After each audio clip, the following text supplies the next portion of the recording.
안녕하세요. 여러분의 교양학부입니다. 네, 오늘 볼 내용들은 조금씩 다 글이 짧아서 이렇게 한쪽으로 들어오는 내용들이 많은데요. 한번 시작해 보도록 하겠습니다. 먼저 헌문편 22장입니다. 자로가 물었습니다. 물은 목적어는 이렇게 되는데 이 안에서도 임금을 섬기다 이렇게 작은 서술어와 작은 목적어가 있습니다. 다시 보시면 자로가 물었습니다. 일사자가 서술어로 쓰이면 섬기다라는 의미가 되니까요. 임금을 섬기는 것을 물으니 공자께서 말씀하시기를 속이지 말아라 라고 부정 명령을 하고 있습니다. 말 물자는 don't였죠. 속이지 말고 그리고 그를 범해야 한다라고 의미하고 있습니다. 여기서 범하다, 침범하다라는 의미의 이 범자는 이 속이다라는 말과는 반대가 되겠죠.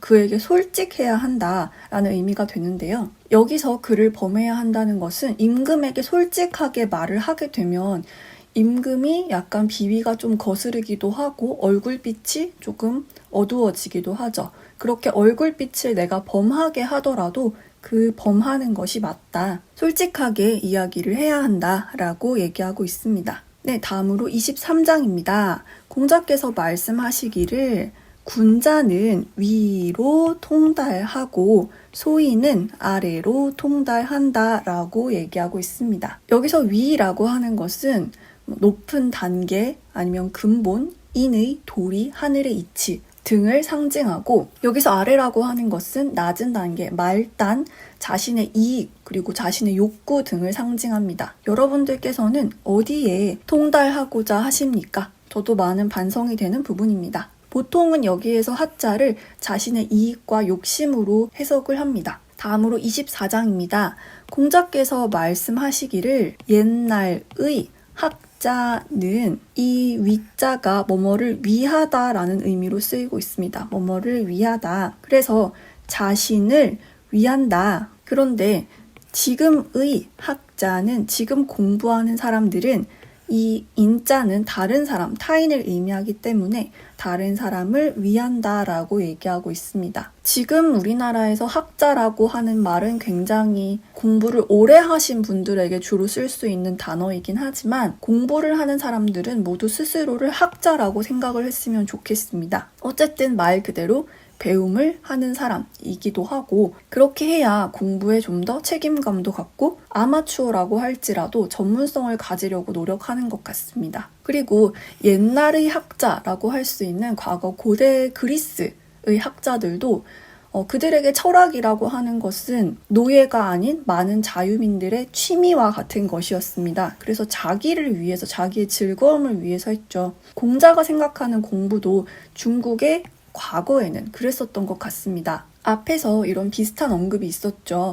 내가 이렇게 공부하고자 하는 마음, 성장하고자 하는 마음은 과연 동기가 무엇일까요? 나 스스로의 성장일 수도 있고 아니면 다른 사람에게 나 이만큼 잘해 라는 걸 보여주고 알려지기 위함일 수도 있다고 생각합니다.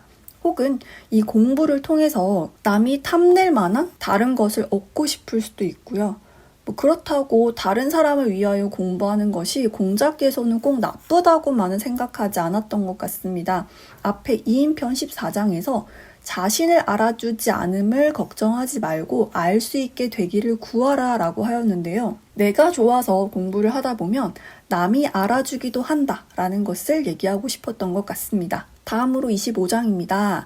이번에는 거백옥이라는 인물이 등장하는데요. 이 사람은 위나라의 대부입니다. 공자가 위나라에 있을 때 이 거백옥의 집에서 지낸 적도 있습니다. 거백옥이 이 사자가 지금 동사로 쓰여서 사람을 보내다, 사신으로 보내다라는 의미를 가지고 있고요. 공자에게 사람을 보냈습니다. 그러자 공자께서 그와 더불어서 앉아서 묻기를 언자는 종결사가 되겠죠. 역시 말 이어주고 있고요. 그와 더불어 앉아서 묻기를 공자께서 말씀하시기를 부자, 여기서 부자는 선생님이라는 의미로 거백옥을 의미합니다.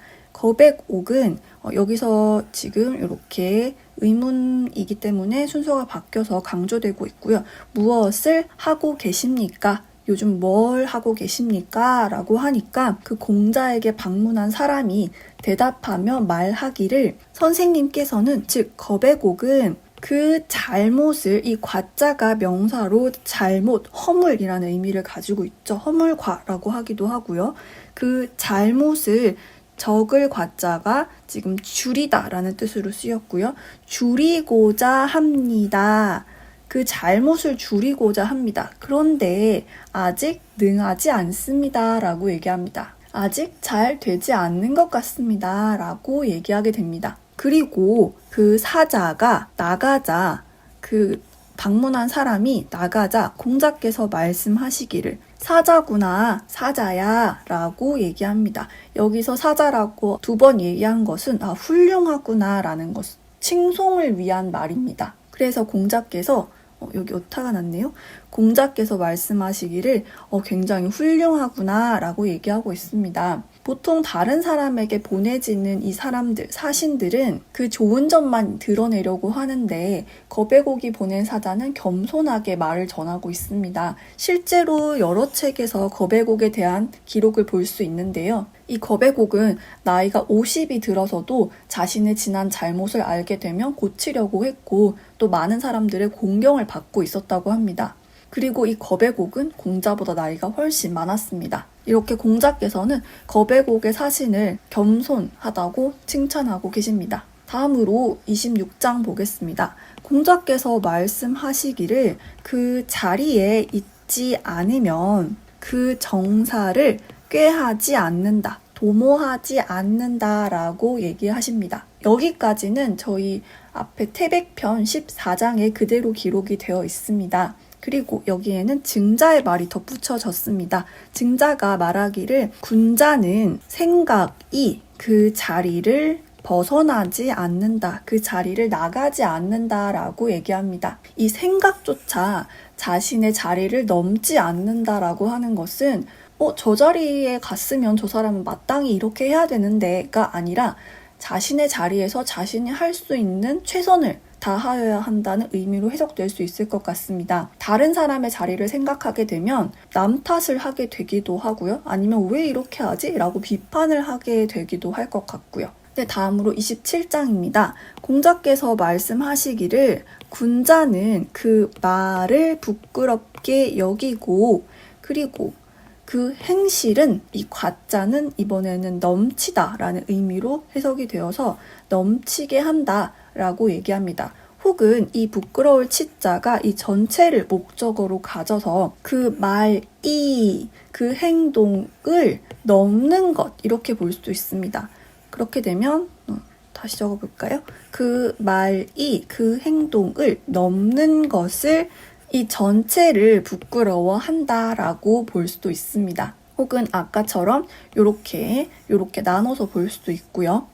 어쨌든 둘 다 의미는 말은 조심하고 그리고 행동은 말보다 더 많이 나아가야 한다라는 것이 되겠습니다. 네, 다음으로 오늘 마지막 28장을 보도록 하겠습니다. 공자께서 말씀하시기를 군자의 도라는 것은 셋이다. 세 가지가 있다. 그런데 나는 할 수 있는 것이 없다라고 얘기하고 있습니다. 그러면서 나오는 그 세 가지 도리는 인이라고 하는 것은 근심하지 않는 것이고 그리고 지라고 하는 것은 미혹되지 않는 것이고 용이라고 하는 것은 두려워하지 않는 것이다. 혹은 용자는 이렇게 볼 수도 있습니다. 용자는, 지자는, 그리고 인자는 이렇게 볼 수도 있습니다. 어쨌든 용이라고 하는 것은 두려워하지 않는 것이다 라고 얘기합니다. 그러자 자공이 얘기합니다.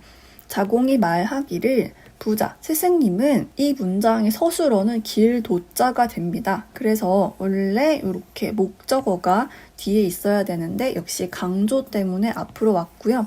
그 스스로를 말한 것이다 라고 얘기합니다. 여기서 자공의 어떤 성격이 드러나죠. 이 자공의 약간 유머러스하고 조금 뻔뻔스러운 그런 성격이 드러나는데요. 공자께서는 나는 인하지도 않고 지하지도 않고 용하지도 않는다 라고 얘기했지만 자공은 아마 뒤에서 혼자 얘기한 것이겠지만 혹은 제자들과 스승님은 그 스스로를 말한 것이다. 그 스스로가 인하고 지하고 용하다라는 걸 얘기한 것이다. 라고 얘기하고 있습니다. 네, 오늘은 여기까지고요. 아직 홈런편은 조금 더 많이 남아 있어서 다음 시간에 또 계속해서 보도록 하겠습니다. 감사합니다.